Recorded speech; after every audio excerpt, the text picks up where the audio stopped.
You're not afraid of the dark, are you?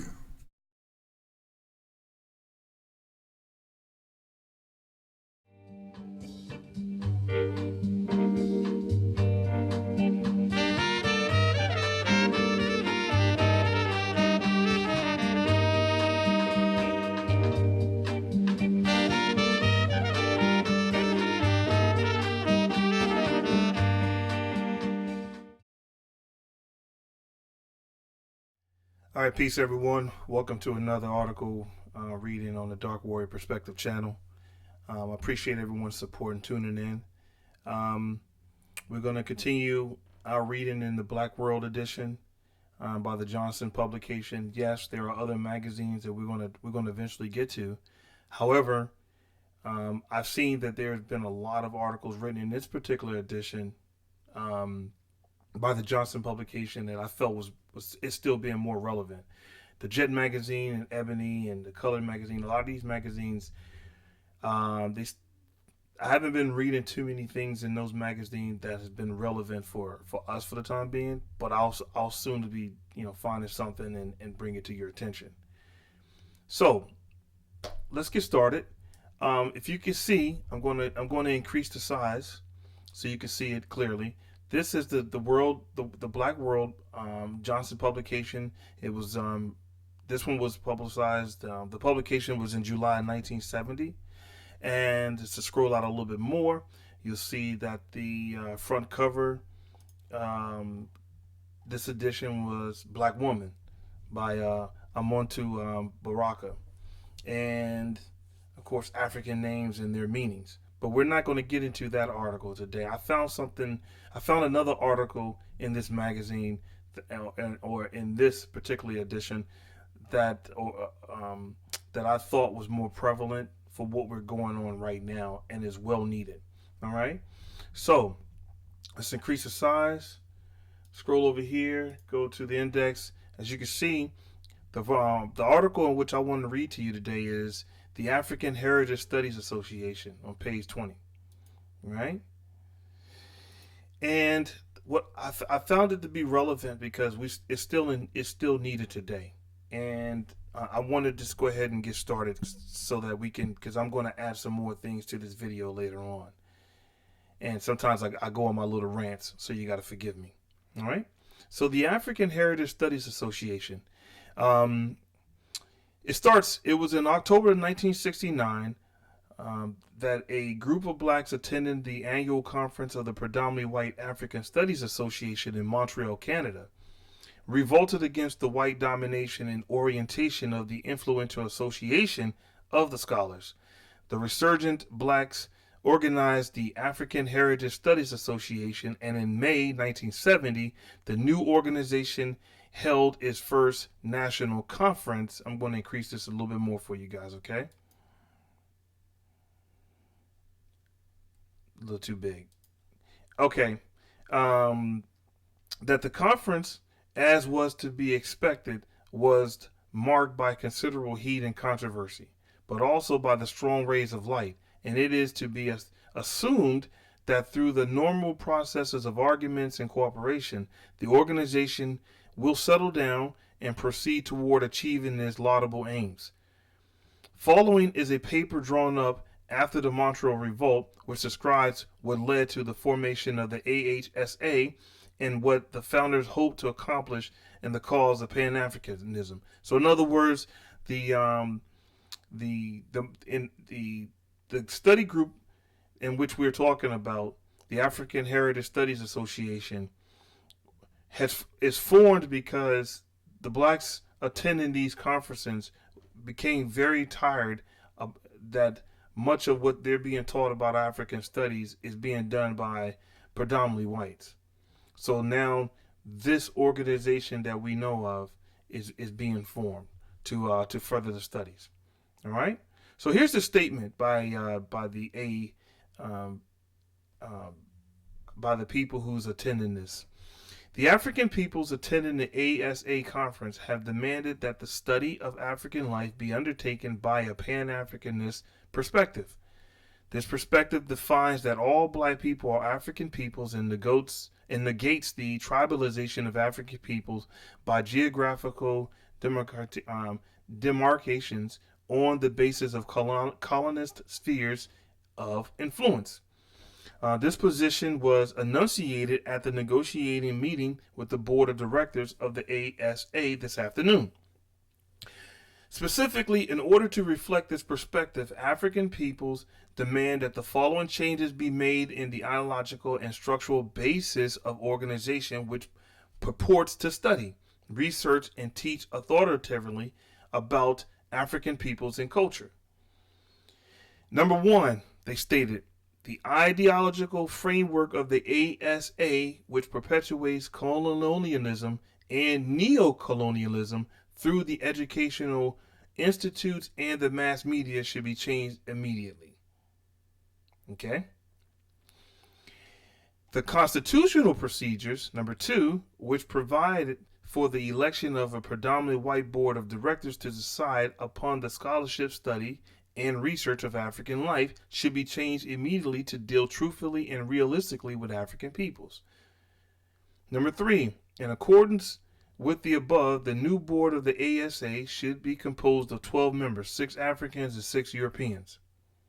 Number four, that the ASA give financial support to the African students of Sir George Williams University in Montreal, Canada, who are now political prisoners of a colonist government, and that the ASA make a strong public statement indicating its abhorrence of the situation. So here, guys, to stop right there at number 5, here you have a program that's trying to teach African studies that is predominantly all whites. Stop me if you heard this before.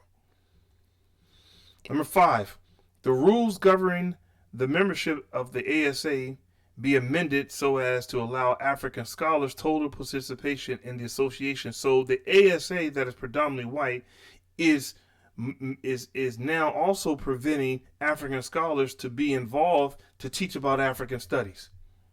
What is your motive? Colonism, racism, control.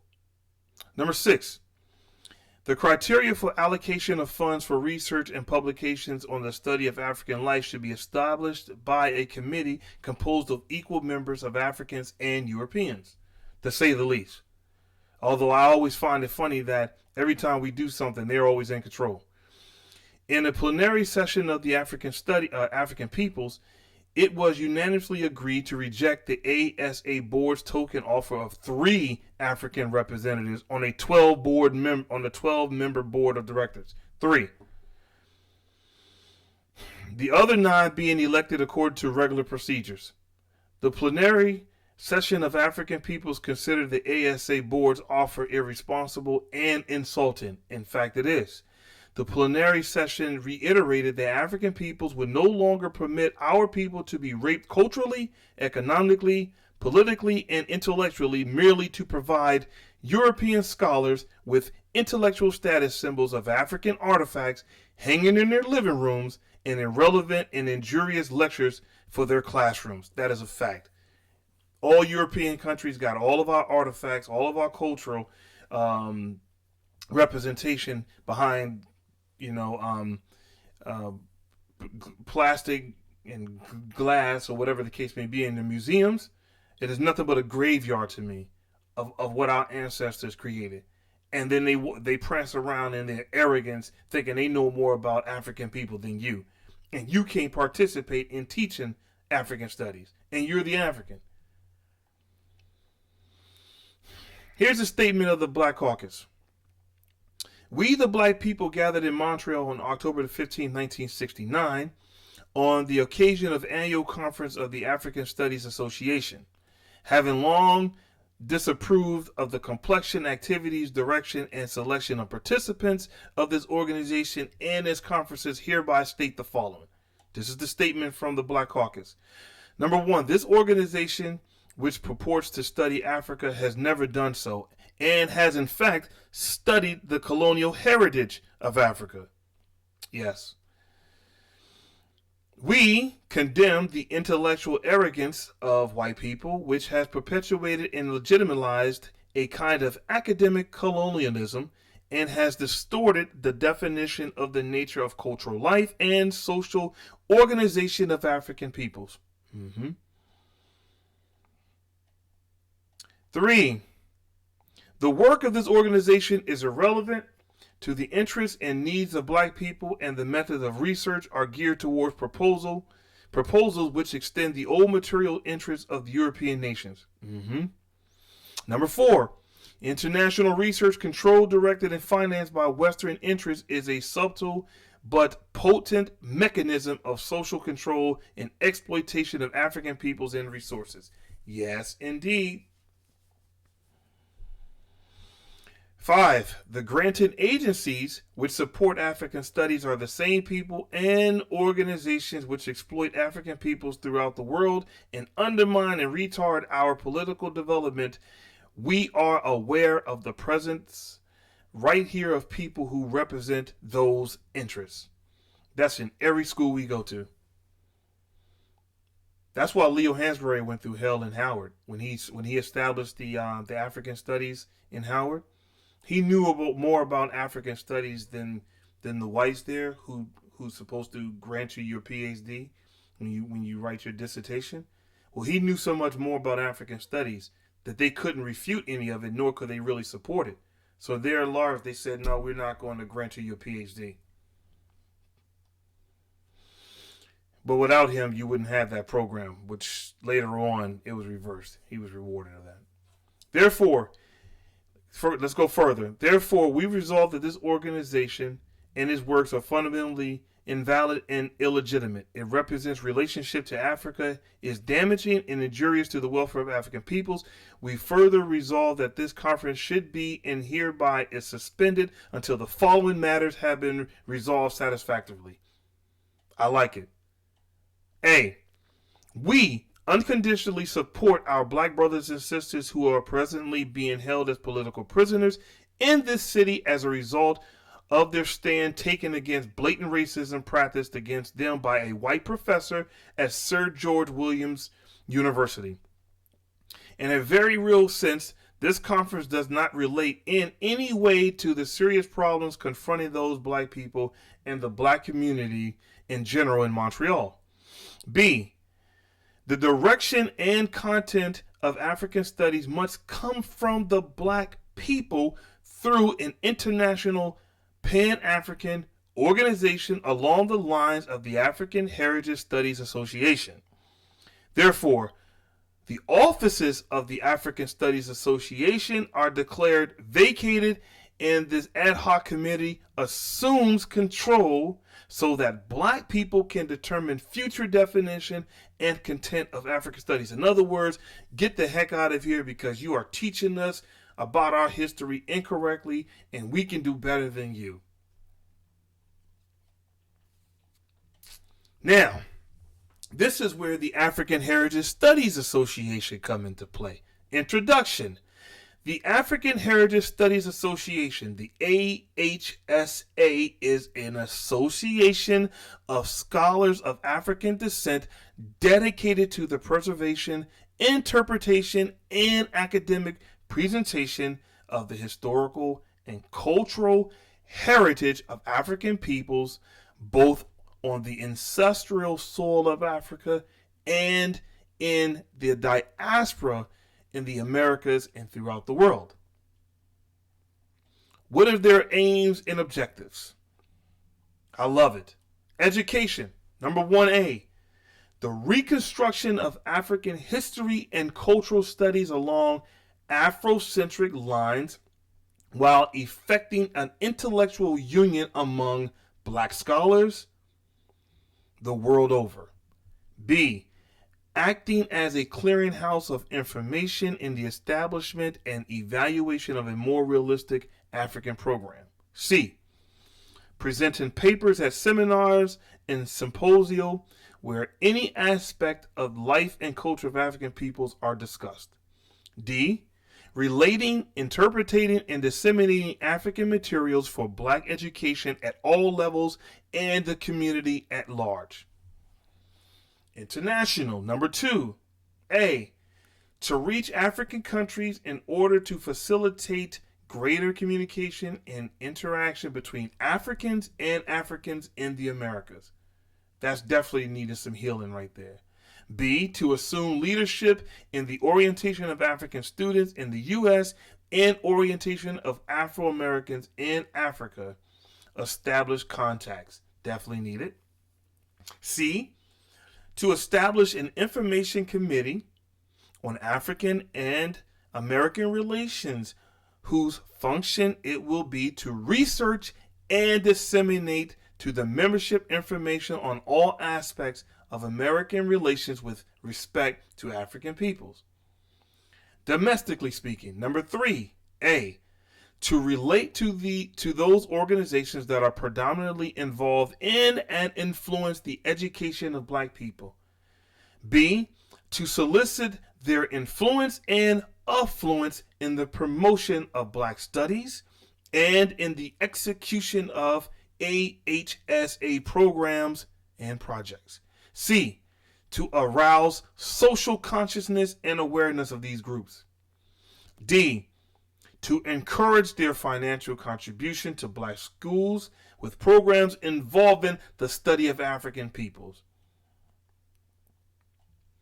Number 4, black students and scholars. 4A, to encourage and support students who wish to major in the study of African peoples. That's not done enough as far as I'm concerned. B, to encourage black students to relate to the study of heritage of African people and to acquire the ranges of skills for the production and development of African peoples. C, to encourage attendance and participation, including the reading of papers at meetings dealing with the study of African life and history, so that the African perspective is representative. If they can teach you Greek all your life, you most certainly can learn about the proper history of African studies. D, to ask all black students and scholars to rally around AHSA to build it up as a sturdy organization for the reconstruction of our history and culture.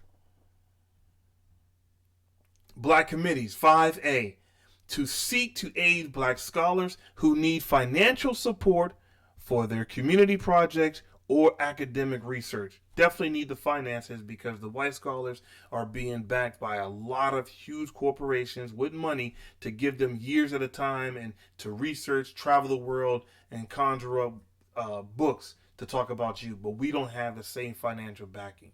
Dr. Clark talks about that a lot. 5B, to edit a newsletter or journal through which AHSA activities will be known. That was the statement from the AHSA, which I still think is relevant to this day. And then, of course, at that time, the black, recent books was received by Black World. They had sent out the segregation era of 1863 to 1954. So please take note of these books. So if you can find them, get them, read them. This book right here, edited by Alan Weinstein and Frank Otto Gattel. Okay, this is cost you $7.50 back then.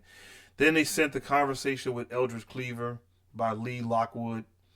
The Amistad Affair by Christopher Martin. And of course, this talks about the successful mutiny led by Joseph Satiq. Remember him? That if you don't know about him, he actually was on a board of ship. Both himself and many other Africans revolted against the slave masters, kicked their behinds, and took the ship and went back home.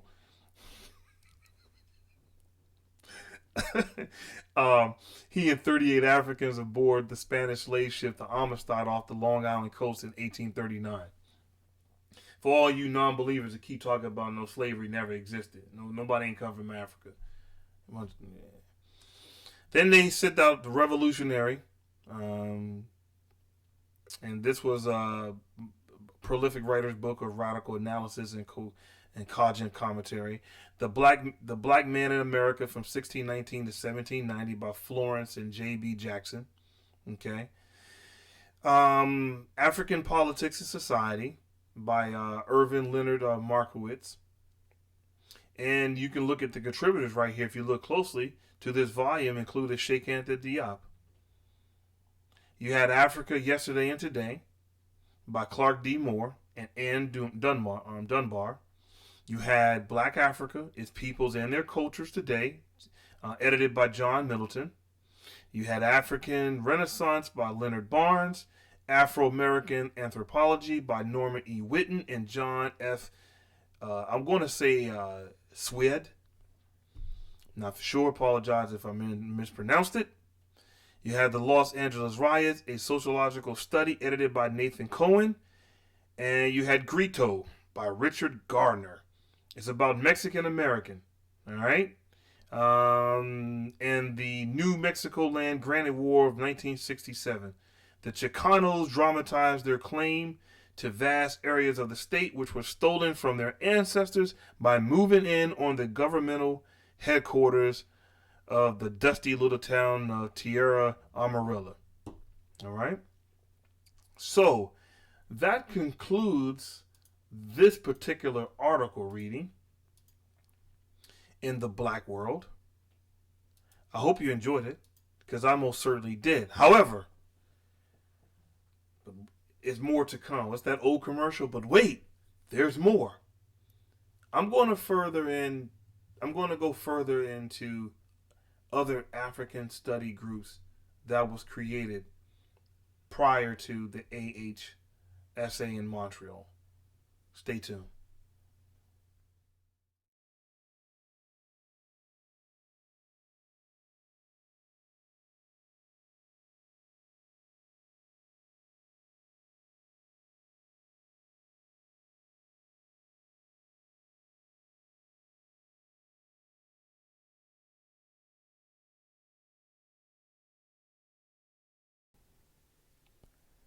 The Negro Society for Historical Research.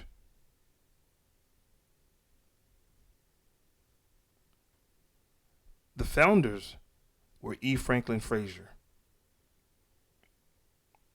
George Washington Williams, John Edward Bruce,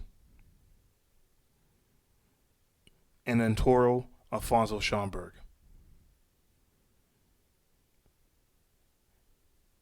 These two men, John Edward Bruce and Antoro Schomburg, met through their Masonic involvement and began their discussions at the Sunday Men's Club at John Edward Bruce's apartment in Yonkers, New York.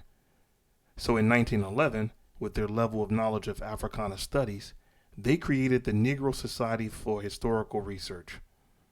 Its purpose was to instruct the race and to inspire love and veneration for its men and women.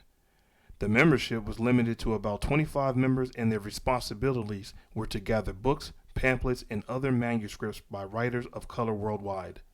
It would take place at each member's homes, and they would have prominent speakers.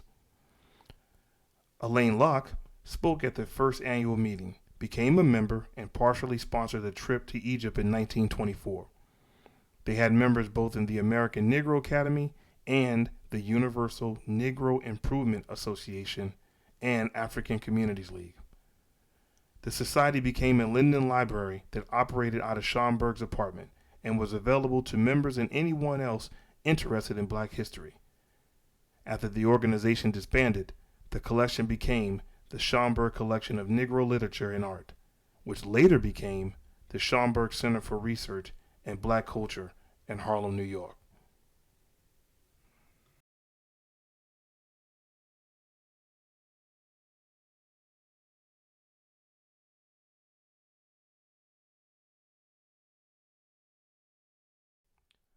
Association for the Study of African American Life and History.